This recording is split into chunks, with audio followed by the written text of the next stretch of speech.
A reminder you can help support the channel by joining the AMTV Patreon. You can also follow us and keep up to date on Twitter at AmTV, or if you like, you can join us here at AMTV by becoming a staff member via the YouTube membership programme.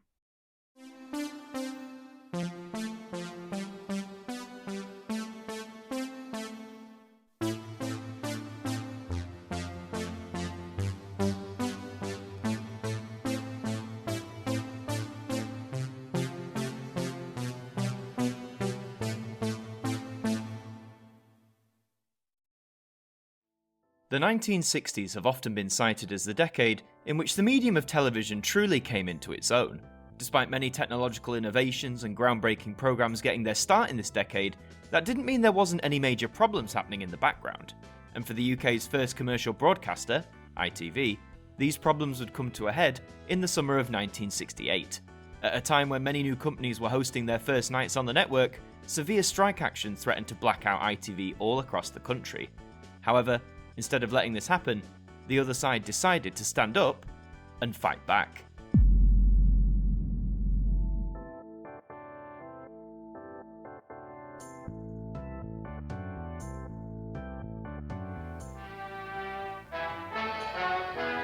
Tonight, 7:15, September 22nd, 1955.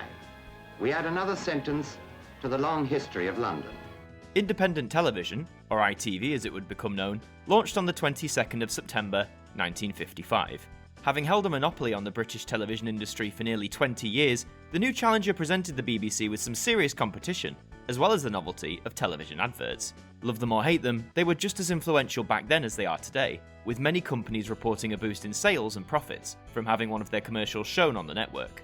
Commercials were ITV's major source of revenue, and it was often said that if you could gain a franchise within the network, you were practically being awarded a license to print money. However, despite growing from strength to strength during the 1960s, all was not well behind the scenes. Starting from 1964, every franchise holder within the ITV network was subject to review every few years from the Independent Transmission Authority, or ITA for short. Despite no company falling short of ITA standards in the first run of reviews, many were asked to strengthen their regional programming, in effect forcing companies to maintain a high standard. For if they didn't, they'd lose their money-printed license to some other challenger. When it came time for the next round of reviews in 1967, huge changes would occur that would drastically alter the structure of ITV itself. ITA chairman, Lord Hall, even claimed that all bets were off, meaning none of the established companies were necessarily safe from losing their license. And indeed, some of them did, including TWW, ABC, and Rediffusion London. Despite these losses, several new companies stepped in to take up newly created regional franchises, or take over existing ones. These newcomers included Yorkshire Television, Harlech Television, London Weekend Television, and Thames Television, this company being an amalgamation of ABC and Rediffusion. With the 1968 franchise round completed, ITV higher-ups were feeling confident in the new network structure. Their workers, on the other hand, not so much. Average inflation at the time was set at around 4.69%, which may seem relatively small in comparison to what people have experienced in the decades since, but back then, this was perceived as being relatively high. Whilst inflation and by extension the cost of living was increasing, ITV had seemingly taken their eye off the ball in regards to industry relations, as wages were now beginning to fall behind the national standard. Combined with perceived inequalities for workers amongst different ITV companies, and you're left with a pretty volatile environment throughout the network, at least amongst its technical staff. And the worst was yet to come.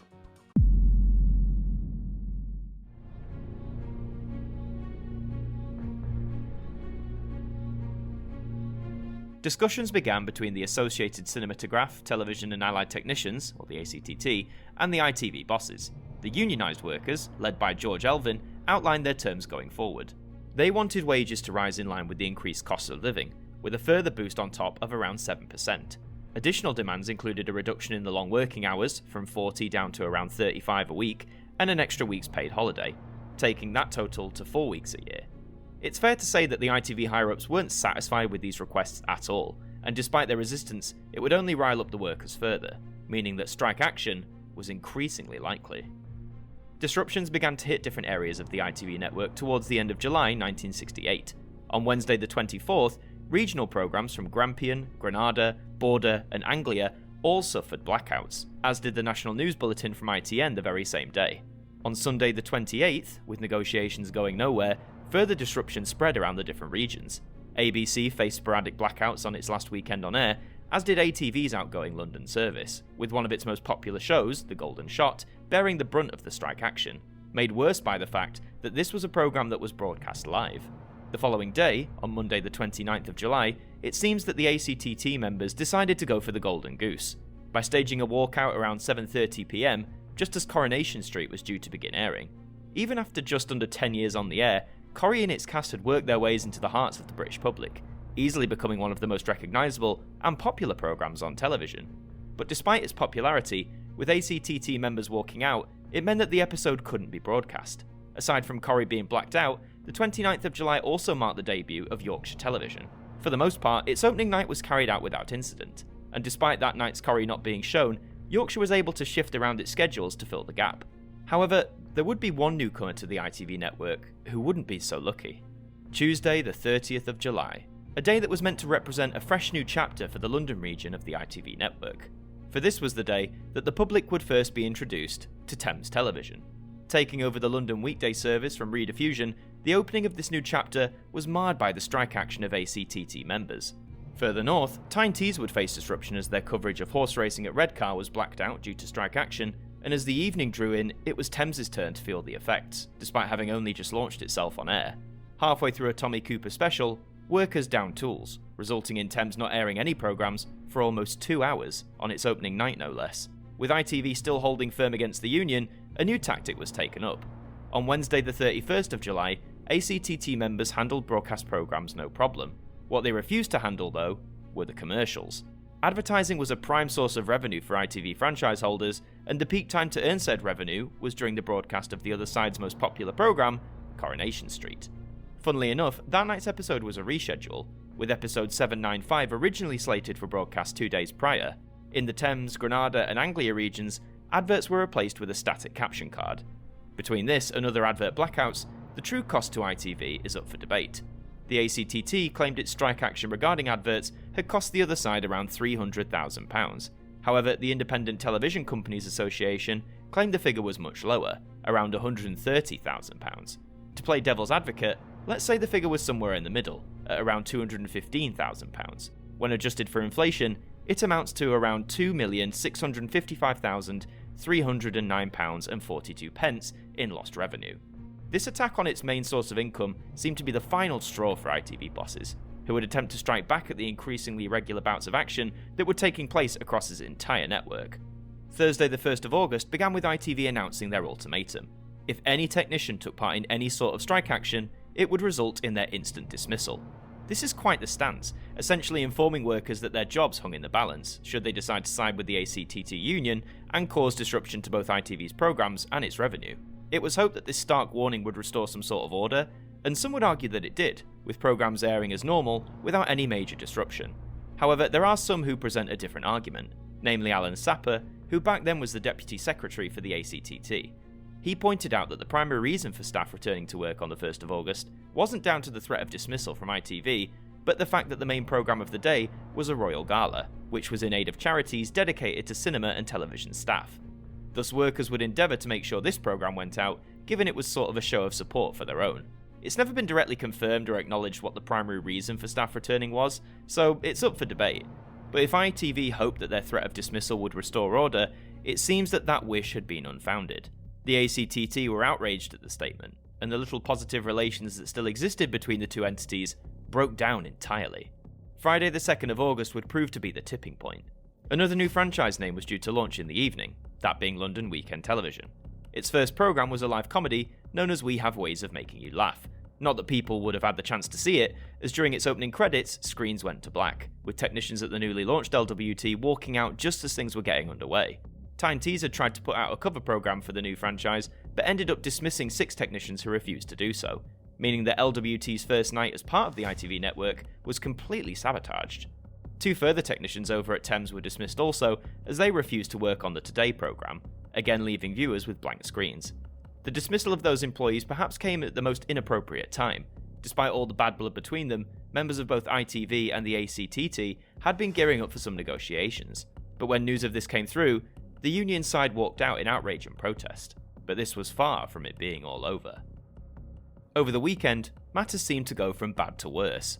ACTT members stopped handling any and all film materials, which would result in nearly all commercials and a fair few programs going off the air or not being broadcast at all.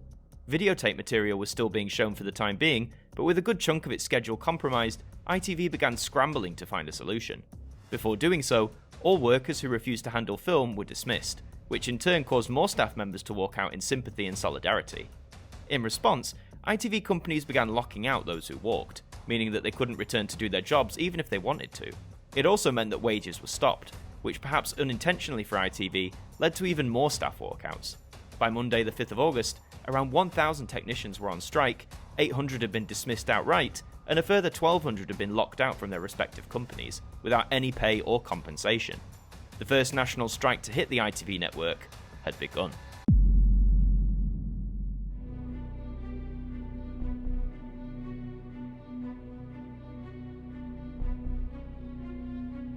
Saturday the 3rd of August 1968 is often cited as the time when the national strike really began, as this would be the time when ITV management would make the decision to run the network service themselves, albeit presented in one uniform style.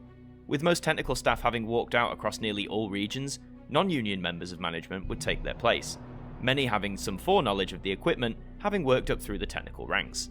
However, instead of maintaining the 15 different regional identifiers, it was decided that one umbrella term should be used for the service, the first time in its history that this had occurred.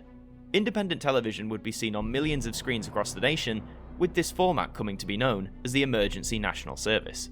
The presentation style of the ENS was very simple. The national ident, if you will, was merely the name Independent Television in a bold uppercase typeface. For continuity, an old clock from the now defunct ABC was used, with the former company's logo blacked out by a piece of tape, though clearly done in a hurry, as if you look closely enough, you can see part of the logo peeking out. Simplified caption cards were used to showcase upcoming programs, with continuity announcers providing the live commentary necessary. A scarce few, if any, live programs could be mounted due to the vast absence of technical staff.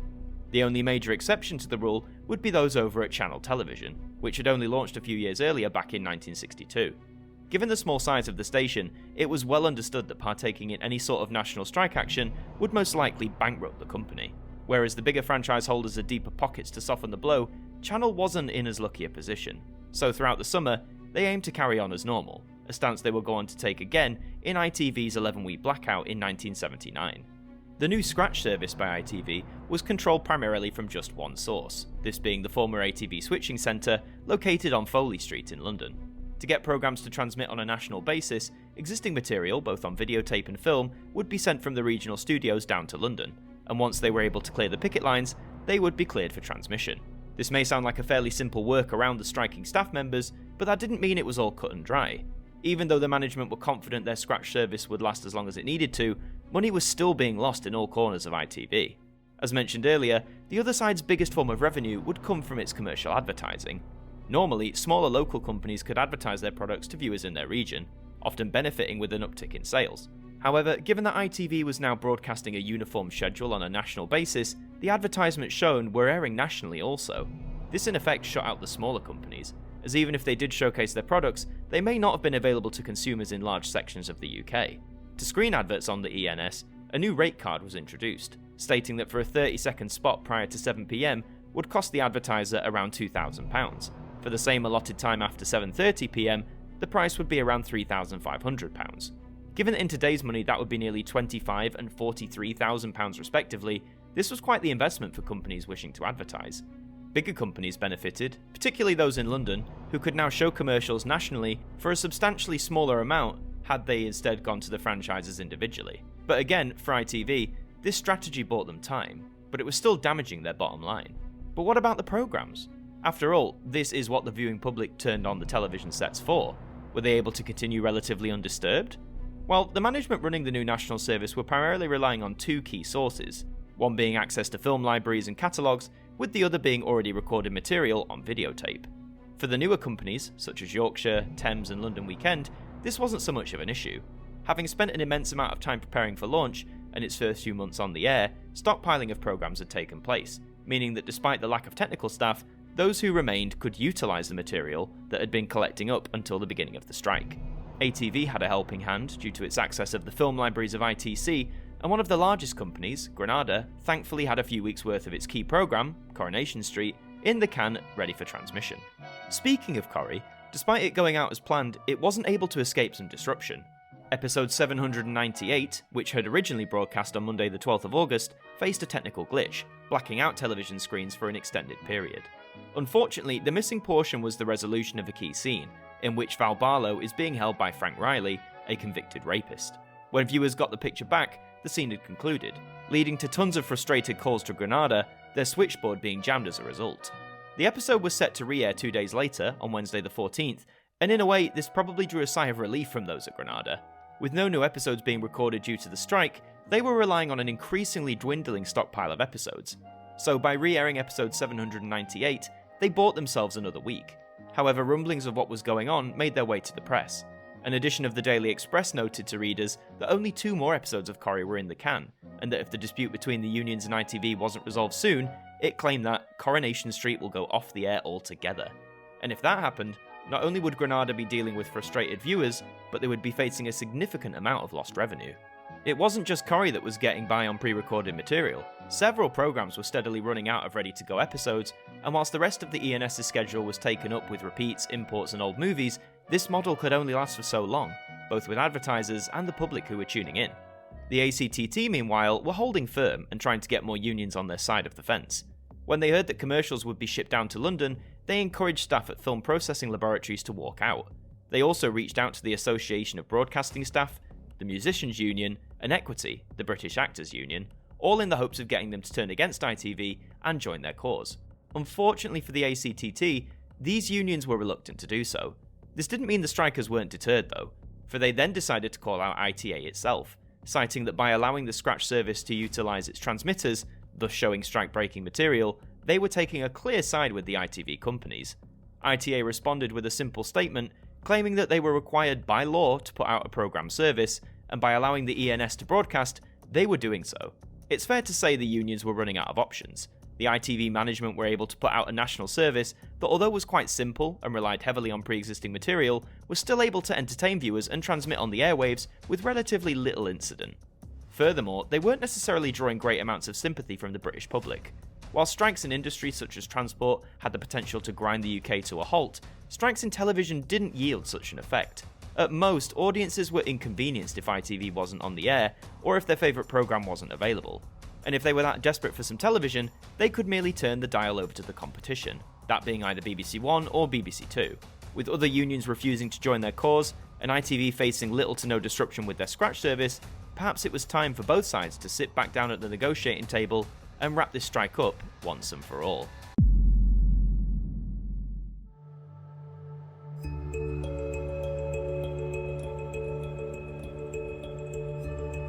On Friday the 16th of August 1968, the first national ITV strike was brought to an end.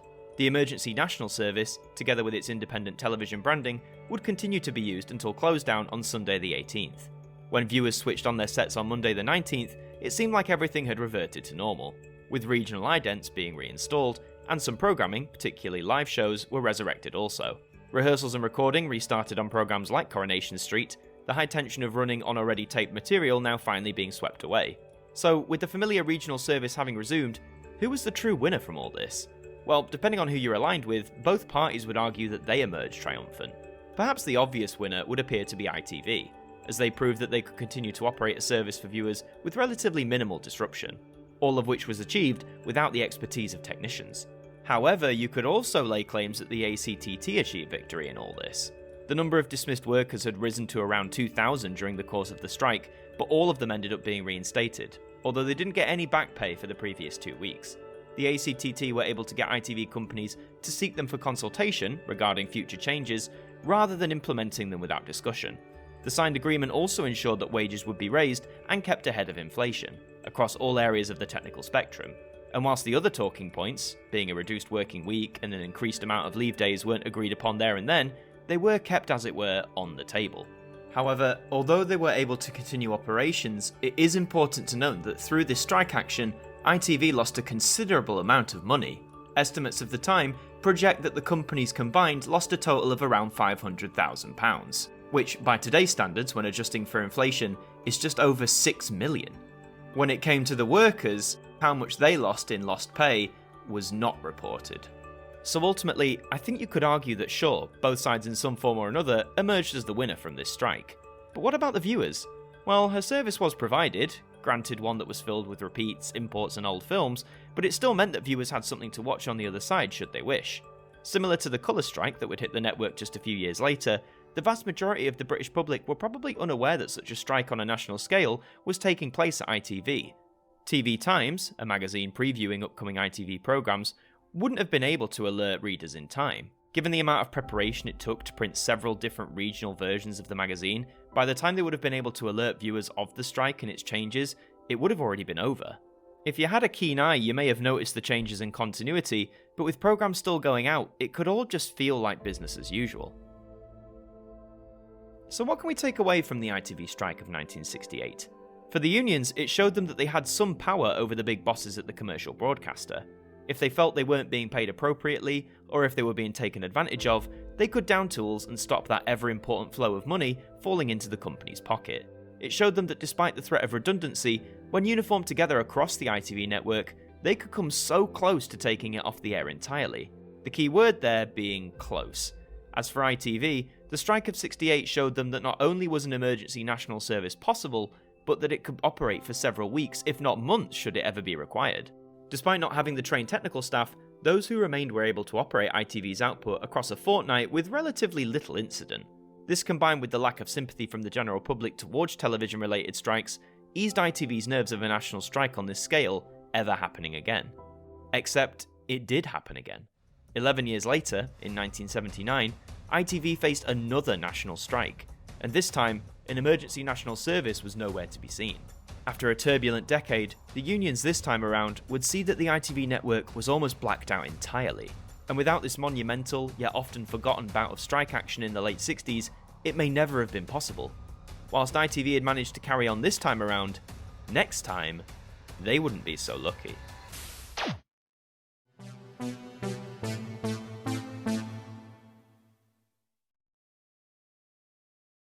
This is AMTV in colour. Oh.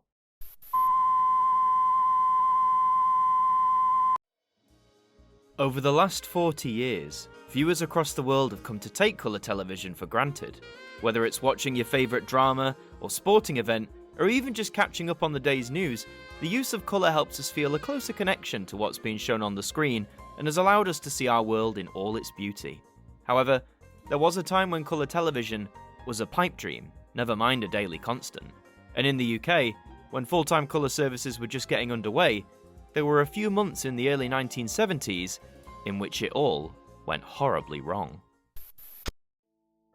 By the time television started becoming more of a common household object during the 1950s, audiences had only been able to consume colour entertainment in the cinemas.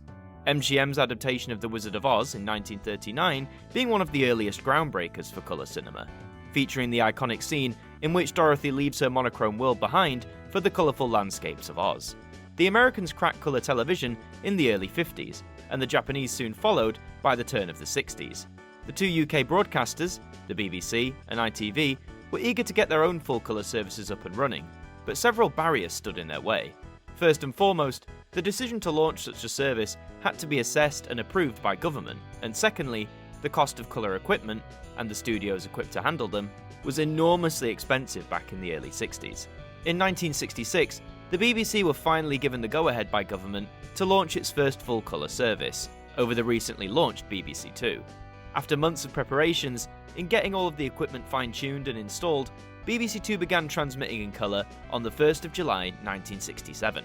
Initially, only selected programmes were shown in colour, the rest of the lineup remaining in monochrome for the time being. Highlights included the broadcast of Wimbledon, in which viewers could finally see the green grass of the tennis courts in all their glory.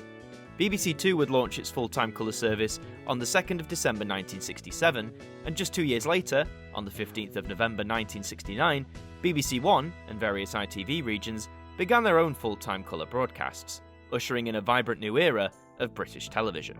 Adoption of colour TVs amongst audiences was slow to begin with, naturally due to the raised cost of a capable receiver, But those who could afford one, or those exposed to it, were transfixed as their favourite programmes could now be seen in a whole new way. But just shy of 1 year after ITV began full-colour transmissions, disaster was approaching. As mentioned previously, the transition to colour TV in the UK was not a smooth or swift one. Not only did the technology have to be perfected, but the cost and difficulty to convert studios for colour recordings, as well as various technical problems with the cameras, was causing tensions to rise. Responding to these issues, the Association of Cinematograph, Television and Allied Technicians, or the ACTT, laid out that they believed workers who were tasked with handling all this new equipment should receive a 5% pay rise. The ACTT were no strangers into waging war with various television companies and broadcasters to see that their members were paid appropriately. In this instance, however, after failed negotiations with ITV, on the 13th of November 1970, colour recording and transmissions across the ITV network stopped. The ITV Colour Strike, as it came to be known, has a rather unusual place in industrial action history. Workers did down tools, but it didn't lead to the ITV network going off the air, rather preventing it from showcasing its new colour programmes. Essentially, workers did continue to film and record programmes for transmission, but not in colour. Shows would now revert to being filmed in black and white, even using colour cameras to do so. Even programmes that had already been recorded in colour prior to the strike were then broadcast in black and white. So with ITV going monochrome for an indefinite period of time, how did this affect some of its most successful programmes? Let's start with a classic.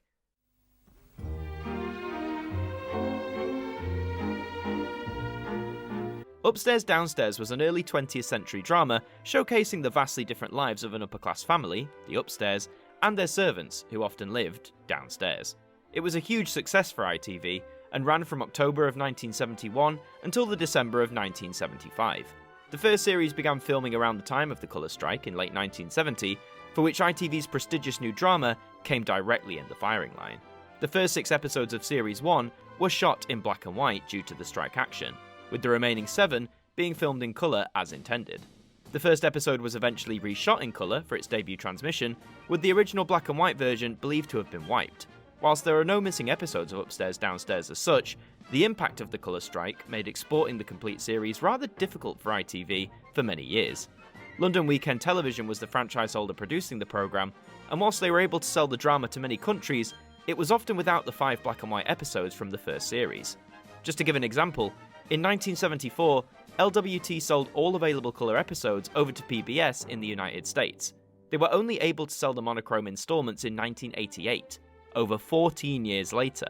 So, whilst today we can enjoy Upstairs Downstairs in its entirety, it is a shame that not all of its 68 episodes could be seen in their full colour splendour. Another drama affected by the colour strike was Yorkshire Television's Hadley. With 4 series that aired between 1969 and 1976, and a viewership of around 17 million at its peak, the endeavours of James Hadley to correct local injustices had audiences glued to the screen. Most of its first series was made and transmitted in black and white, making the jump to colour in the final 3 episodes, which aired in November and December of 1969, in line with several ITV regions switching to full-time colour broadcasts. With the second series in production, just as with Upstairs Downstairs, the colour strike would see several episodes of Hadley air in black and white as opposed to the colour it had recently introduced. In the end, episodes 1, 2, 8, 9 and 13 of Series 2 were made and shown in monochrome between January and April of 1971. However, some colour did make its way to the screen, albeit in a rather odd and unintentional way. Location sequences were still shot on colour film, but as they made their way to the mixing desk, the colour signal would be switched off so that recording to tape in monochrome could begin. However, the results weren't quite perfect. Certain film sequences in Series 2 of Hadley showcase a pale array of colours, or primary colours either being present or absent in certain shots. All 52 episodes of Hadley are available to watch today, but just like with Upstairs Downstairs, the colour strike was able to leave its mark on one of ITV's most successful hits of the 1970s. Finally, let's round off with the other side's biggest programme, Coronation Street.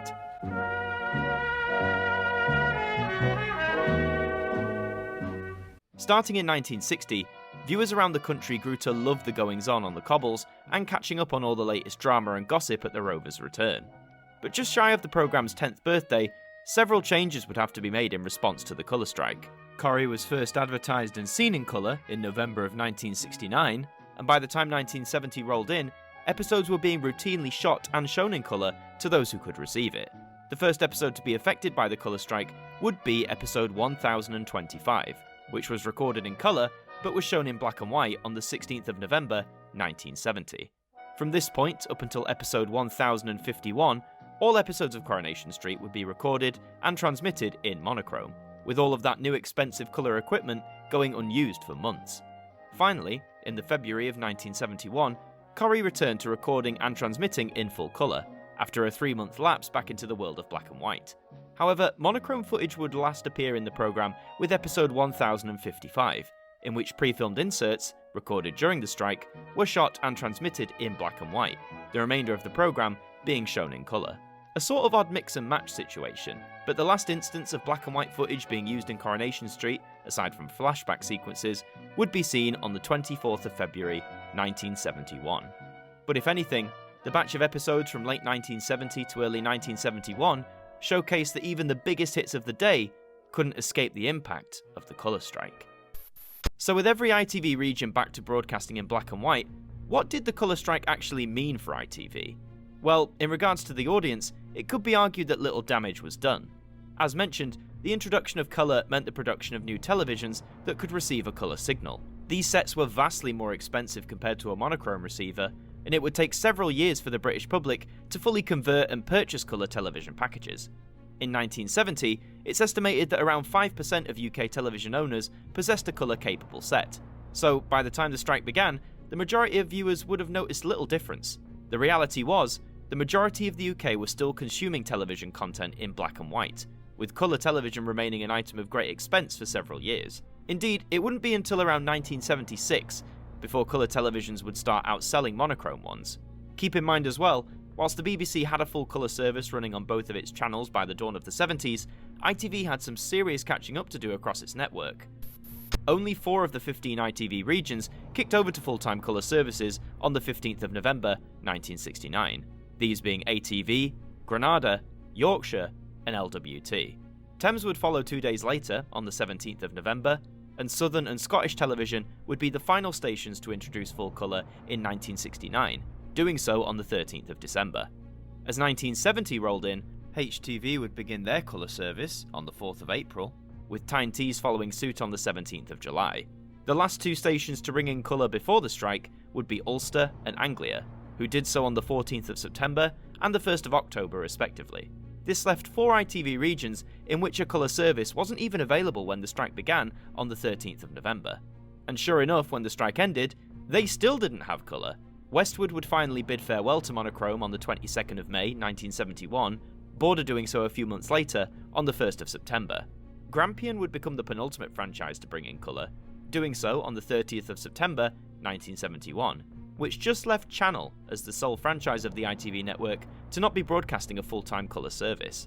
After several complications, they would finally be able to do so on the 26th of July 1976, thus finally bringing the ITV network to complete colour broadcasting across all regions and franchises, nearly 7 years after setting that plan into motion. But reverting to the strike, in summary, 4 regions weren't getting colour television whatsoever beforehand, and in the 11 regions that were, a very small fraction of their viewer bases actually had the means to watch the colour programming. So for many UK viewers, the colour strike came and went, with them noticing little difference in their regularly scheduled programming. But make no mistake, this doesn't mean that ITV as a whole didn't suffer from the fallout. The primary concern raised by the colour strike was unsurprisingly centred around income. The switch back to broadcasting solely in monochrome would mean ITV would be unable to sell airtime at a higher value, for which colour broadcast demanded. In a way, I imagine this gave advertisers a bit of respite, as they were able to buy commercial time for a lower rate than those dictated by a full-time colour service. Furthermore, the other side would face increased difficulty in exporting its programmes overseas if a black and white option was the only one available to buyers. While several smaller countries were still broadcasting in monochrome, many of the largest television markets began purchasing imported programmes that were made in colour only. As mentioned, several episodes of Upstairs Downstairs were left unpurchased for years, for the simple fact that they weren't in colour, and those countries that were willing to purchase black and white material would do so at a lower rate, again affecting ITV's income. Like with any bout of industrial action, the broadcasters involved wanted an end to it, and after nearly 3 months, ITV were finally ready to once again sit with members of the ACTT to try and put an end to the colour strike once and for all. After many negotiations, the strike was called off on the 2nd of February 1971. Union members had accepted a deal with ITV, in which those involved would see a 4% rise backdated to July of 1970, with some grades even going as far back as November 1969. However, due to the deal needing to be ratified and accepted across all the regions, the recording and transmission of colour programmes wouldn't start up again until almost a week later, on the 8th of February 1971. The colour strike was over, but the fallout from it would be present on television screens sporadically for the rest of the year. Those programmes that had to be recorded in monochrome were still transmitted as such, some of them going out as late as December 1971, over a year from when the strike initially took place. But even as colour continued to become the norm across the UK, the unions wouldn't be fully satisfied for long. Throughout the 1970s, bouts of industrial action would plague the nation's two leading broadcasters, with tensions arguably reaching their peak for ITV in the strike to end all strikes that took place in 1979. But whilst that event is well remembered, where does the colour strike sit in UK television history? For those who were around in those few months between 1970 and 1971, the advent of the colour strike may have passed them by completely. With programming continuing uninterrupted and the severe lack of households that possessed a colour television set, viewers sat and enjoyed their shows as they would normally, seldom realising that behind the scenes, it was anything but a happy occasion. The blip back to the days of monochrome seems so sudden given how new the full-time colour service was for ITV back then. The dawn of a new televisual age, seemingly about to be scuppered and drawn back by workers who believe they deserve better. For now renowned classics like Hadley and Upstairs Downstairs, a small section of their output will forever bear the impact of the colour strike. For the other side's biggest hitter, Coronation Street, its transition to colour promptly halted for months on end, proving that even the most popular programmes of the day couldn't escape the consequences of industrial action. For ITV, the loss of potential revenue gained from colour transmissions seemingly became too much to bear, and for both them and the BBC, they would continue to battle frequently with the unions for the remainder of the 1970s. So next time you're sitting down to watch your favourite programme, maybe you'll not just see colour as a guaranteed given, because just over 50 years ago, that spectacular, groundbreaking new colour that you were watching on the brand new fancy TV you'd spent a fortune on could have been taken away from you by the flick of a switch.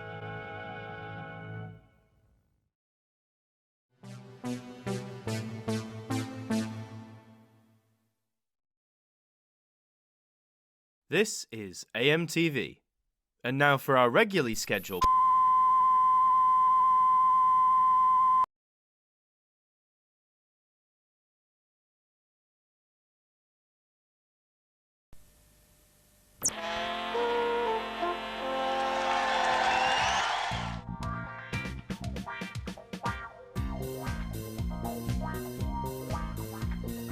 (1979).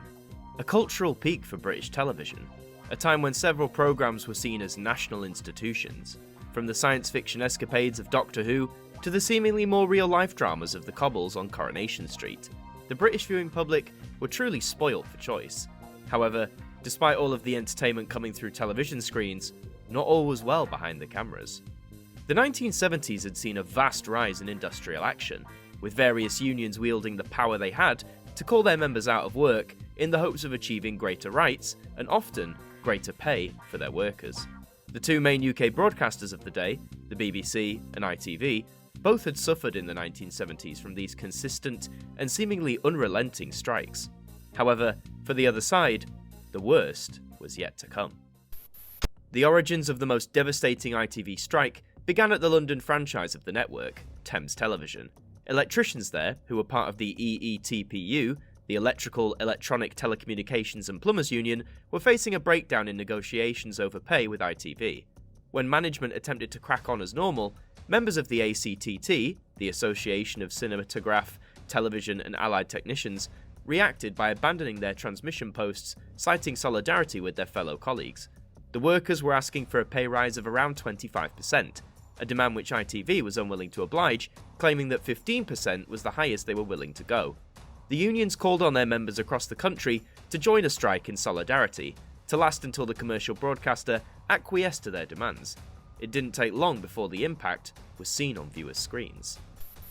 Early the following day, viewers switching on their televisions to the other side would not be greeted by the regular morning's programming, Instead, they would be faced with a blue caption card with white text that read as follows: Independent television.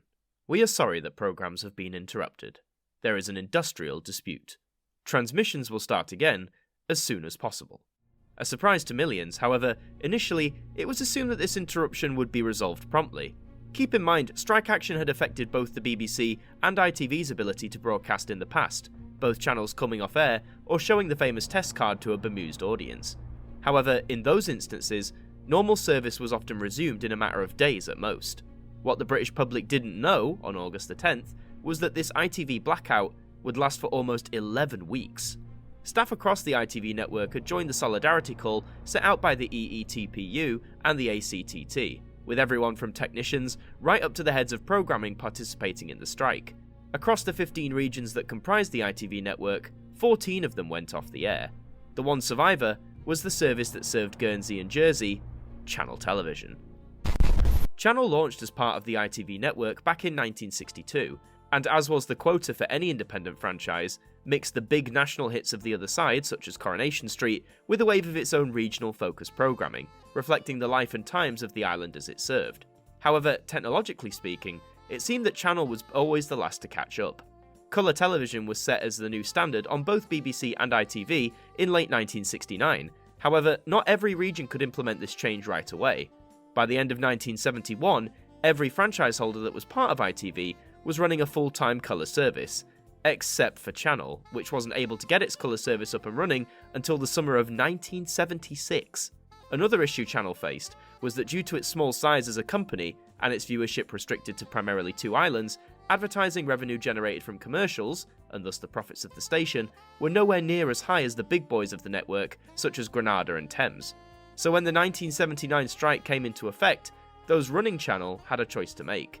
They could take part in solidarity as everyone else was, or go off the air, which could mean a massive loss in revenue, a loss so great that it had the potential to bankrupt the company.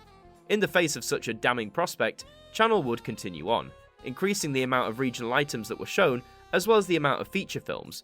So they grabbed whatever film cans they had access to in order for the viewers to have consistent entertainment. But despite carrying on, the strain was beginning to wear on the staff both in front of and behind the camera, and the effects of the strike were still costing Channel upwards of £10,000 a week. However, the resilience and determination of those serving Guernsey and Jersey cannot be overlooked, for at a time when most of the UK was without ITV, it was Channel Television that was just about able to keep the lights on for its eager viewers. However, back on the mainland, all was not well. The strike continued on, lasting throughout August and into September, and even into October, far longer than anyone had ever anticipated. The leader of the ACTT, Alan Sapper, remained steadfast in his view that a pay rise of 15%, the maximum offered by ITV bosses, was just not enough in comparison to the various franchise holders of the network and what they were making in profit.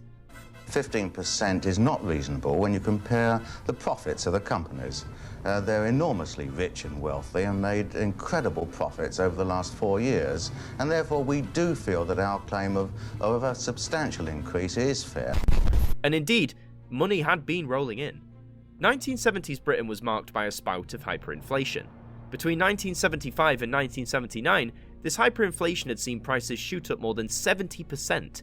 Yet various TV executives cited that a 4-year pay deal had seen their salaries increase by around 50%.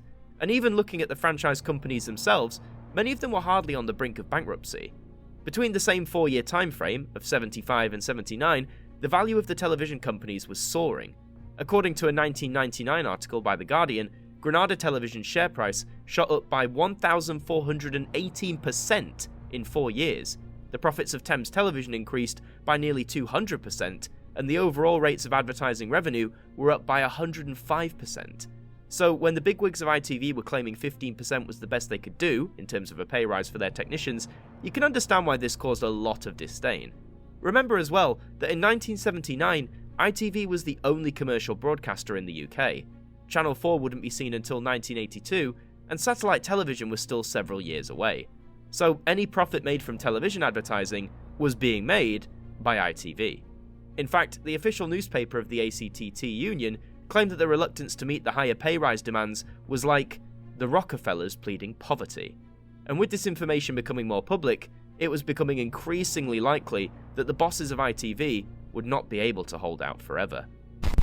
With the vast majority of the network off the air, this left viewers with only one other broadcaster to provide them with their entertainment, the BBC.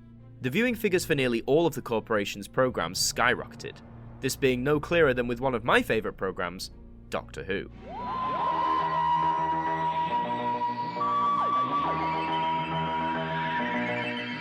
By 1979, the sci-fi staple was in its 16th year, with its 17th season getting ready to start transmitting in September. The previous run of adventures, dubbed as the Key to Time season, garnered an overall viewing average of 8.6 million. Not a bad hold for a 6-month period, and for a show that was still widely seen by many industry professionals as children's television. However, when the new season began on September 1st, the viewing figures received a sharp boost. The opening adventure, Destiny of the Daleks, gained an average of 13.5 million, with the following story, City of Death, reaching even higher, with a 14.5 million average, the highest viewing figures Doctor Who has been able to achieve to date. The season as a whole gained an overall average of 11.2 million, a 2.6 million increase from the previous year. Whilst the popularity of the programme hadn't waned, it is important to note that the primary reason for the sharp increase is down to the fact that ITV was off the air. Everyone says, City of Death is the most popular Doctor Who programme of all time. Strictly speaking, yes it is, but it is only because there is nothing on the other side. With virtually no competition, aside from whatever the Beeb was showing on its sister channel, BBC Two, programmes on BBC One like Doctor Who saw these record numbers roll in week after week. Whilst this was great news for those at the corporation, not every viewer was too happy about the lack of content on the other side. And I like Coronation Street and Crossroads, and BBC just as rubbish. Yeah, I always watched ATV, I never missed it, and I do miss it now. The ITV bosses were not too happy either. The apologetic caption card wasn't going anywhere, although, amazingly, it was reported that sometimes it would get ratings of around 1 million viewers, tuning in the hope that it would bugger off so that the regular programming could resume, or just to listen to some classical music. However, there was only one other instance in which the caption card was substantially altered. Yorkshire Television, 3 guesses which region they served, would replace the regular static card with this. It once again apologised for ITV being off the air, but it also displayed a message from West Yorkshire Police, appealing to viewers to help provide information on catching the Yorkshire Ripper. Aside from that rather chilling call-out, the rest of the UK had nothing to look forward to, and the defection of those viewers to the BBC wasn't doing a great deal to soothe the fears of the ITV bosses. As the strike was approaching its 3rd month in effect, a decision had to be taken. The commercial broadcaster by this point had lost around £100 million in advertising revenue, and such a loss just couldn't continue, especially for some of the smaller franchise holders. Talks with the unions resumed, and towards the end of the month, a decision was finally made. After nearly 3 months of having nothing but a blue caption card to look at, viewers were shocked to see the card had been updated, now with a list of scheduled programmes titled with the caption, ITV returns today.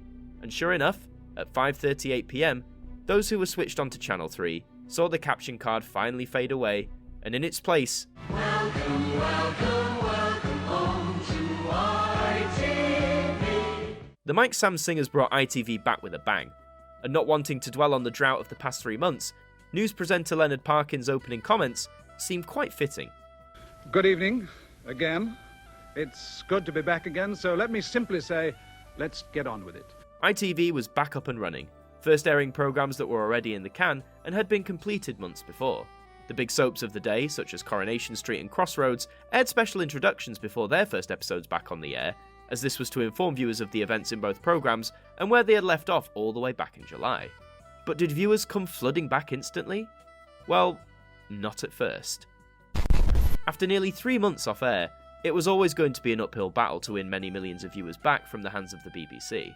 Due to the strike, production of original programming had also ceased, meaning ITV would have to play a major game of catch-up in order to get these programmes back up and running. The BBC continued to dominate the ratings table until early 1980, when the other side brought its productions back up to date, and more viewers gradually began switching back. It was finally all over. But what about the striking staff? Well, if you remember, originally they'd asked for a 25% pay rise, which ITV had initially declined. By the time the other side returned to the air, it was reported that many of the technicians would receive pay rises of up to 45%, which is far more than they had ever initially wanted in the first place. So whilst this was a victory for the workers, in many ways it was seen as the strike to end all strikes. During the dispute, a new Prime Minister was getting settled into 10 Downing Street. This, of course, was Margaret Thatcher. She didn't like unions, or more specifically, the sheer power that they had over their various industries. During her 11 years in power, she would go to great lengths to weaken the influence of the unions, and sure enough, in the television world at least, whilst industrial disputes did occur here and there, by the end of the 80s, there was nothing on the same scale as the 1979 ITV strike, and such a scale would never be seen again. Over 40 years on, the memory of those near 3 months is still remembered strongly by those who lived through it. Whether they were members of the viewing public, heads of ITV franchises, various staff members suddenly unable to work, or those in the Channel Islands who kept going in spite of it all, the ITV strike of 1979 remains the longest industrial dispute in the history of British television. It did yield some winners, namely the technicians who got their pay rise and the BBC who got millions more viewers. But there were also those who lost out. Hundreds of millions of pounds of ad revenue down the drain, the financial strain on some of the regional franchises meant that some people didn't have jobs to return to once the strike was done and dusted.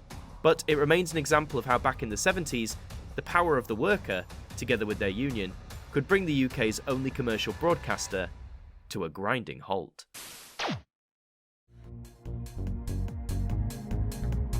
Thank you to our patrons for helping to support the show, and a special thank you to Macra, Jen Samantha Pringle, Anna Art, Adam Martin's biggest fan, Brittany Fan 1999, Max Jackson, Kelly is Live, Tracy Smith, The East End Girl, Ashley, Hooks Media, Ben Freeman, Mitchell, and Ethan Carberry Holt, our AMTV staff members.